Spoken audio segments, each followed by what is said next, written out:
প্রকল্প পরিচালক তবিবুর রহমান তালুকদার নানা অনিয়ম করে গড়েছেন সম্পদের পাহাড়। অভিযোগ রয়েছে একাধিক বিয়ে করে পরিবারের নামে সম্পদ গড়েছেন তবিবুর। রাজধানী এবং নিজ জেলা সিরাজগঞ্জে এসব সম্পদ নিয়ে এবার আমাদের দ্বিতীয় পর্ব। সহকর্মী ইশতিয়াকের সঙ্গে নিয়ে সাইফুল ইসলাম জুয়েলের রিপোর্ট।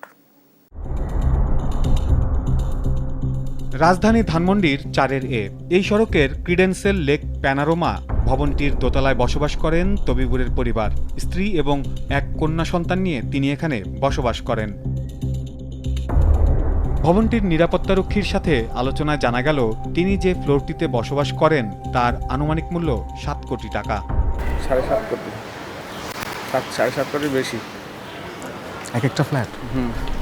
প্রকল্প পরিচালক তবিবুরের সাক্ষাৎকার পাওয়া না গেলেও মুঠোফোনে কথা হয় তার স্ত্রী নাসিমা আক্তারের সাথে। আমি কি নাসিমা ম্যামের সাথে কথা বলছি? নিশ্চয়ই।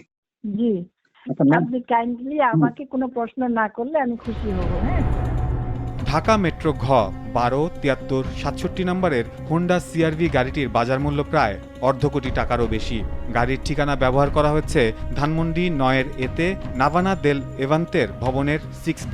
এই ঠিকানায় জানা গেল একজন নারী তার 2 পুত্র সন্তান নিয়ে বসবাস করেন। প্রকল্প পরিচালক তবিবুর রহমান তালুকদার এই বাসায় প্রায়ই যাতায়াত করেন বলে নিশ্চিত করেন নিরাপত্তারক্ষী। অফিসের গাড়ি নিয়ে আসে মনে হয়, অফিসের গাড়ি নিয়ে আসে। প্রযুক্তির সহায়তায় আমাদের কথা বলার সুযোগ হয় আরও এক নারীর সাথে। তিনিও নিজেকে প্রকল্প পরিচালক তবিবুর রহমানের স্ত্রী বলে স্বীকার করেন। আপনি কি তবিব সাহেবকে চেনেন কিনা? তবিবুর রহমান, আমি আপনার জি চিনি।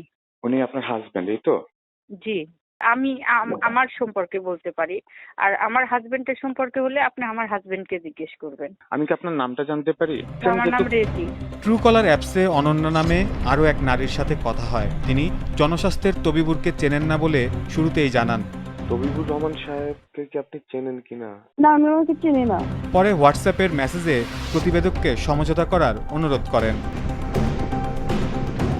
ঘটনার এ পর্যায়ে দেশ টিভি তবিবুরের নিজ জেলা সিরাজগঞ্জ যাওয়ার সিদ্ধান্ত নেয়। সিরাজগঞ্জের কাজীপুর উপজেলা জন্মস্থান হলেও সেখানে তেমন কোনো সম্পদ গড়েননি তবিবুর। তারপরও সিরাজগঞ্জ শহরে তবিবুরের খোঁজে আমরা। চায়ের দোকানের এক ব্যক্তির সাথে আলাপে প্রকৌশলী তবিবুরের সম্পর্কে কিছু ধারণা মেলে। তার দেখানো পথে কিছু দূর যাওয়ার পর আরও এক ব্যক্তি জানায় তবিবুর ঠিকাদারদের কিভাবে কাজ দিয়েছেন সেই তথ্য।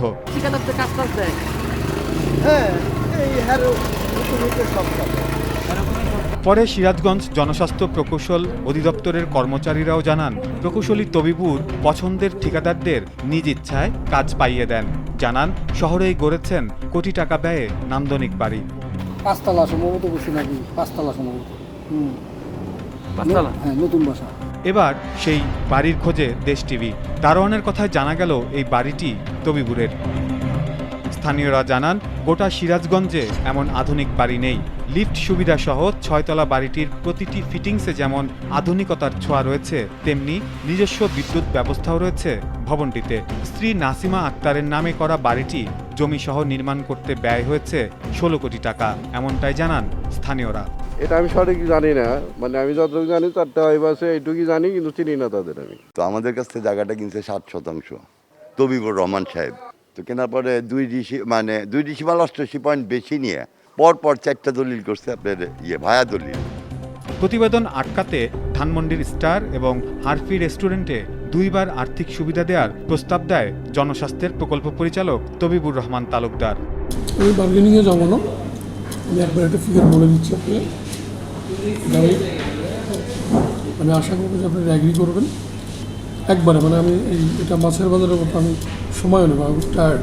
নিরাপদ পানি ও স্যানিটেশন নিশ্চিত করার দায়িত্ব যে প্রতিষ্ঠানের, সেই প্রতিষ্ঠানের কর্মকর্তা তবিবুর রহমানের বিরুদ্ধেই যদি ওঠে অনিয়ম ও দুর্নীতির অভিযোগ, তবে প্রশ্ন উঠবেই, উন্নয়নের টাকা আসলে কতটা সাধারণ মানুষের কল্যাণে সঠিকভাবে ব্যয় হচ্ছে। সাইফুল জুয়েল, দেশ টিভি, ঢাকা।